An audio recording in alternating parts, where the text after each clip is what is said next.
Hello there, long time no see. As you can tell now, I'm at the Great Hall of the People, which means my task for this week is to cover the two sessions, which is the country's most important political event of the year. As you can see, first of all, after over 2 months of postponement, I really want to say finally we are here outside the Great Hall of the People waiting for the kickoff of the annual session of the National People's Congress.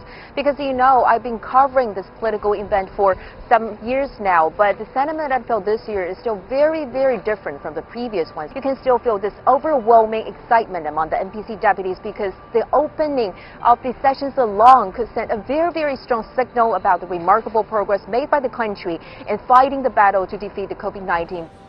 And if you ask me as a reporter about how do I feel about this year's political season, I think the answer can be found in just one word, which is different. It's not just the time of year is different, the length of the meeting has been shortened as well.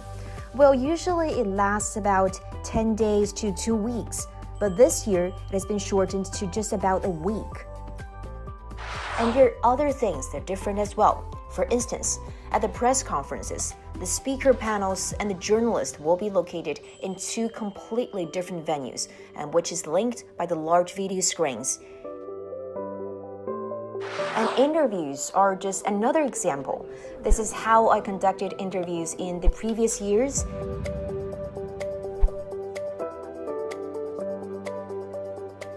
And this is how I do interview this year.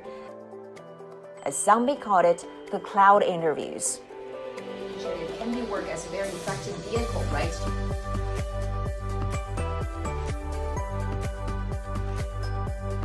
Number of journalists has been significantly cut as well.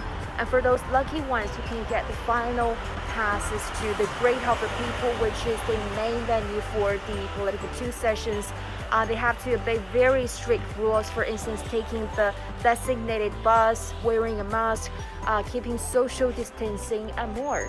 You can also feel, I would call, some of the anxiety and concerns among the country's top legislator about some of the very pressing issues faced by the country. For instance, on one hand, has there really been lessons learned from the fight against COVID-19 and also how to fix some of the shortcomings that still exist, for instance, in the country's public health system, and also more importantly, how to revive the country's economic growth and also create more jobs.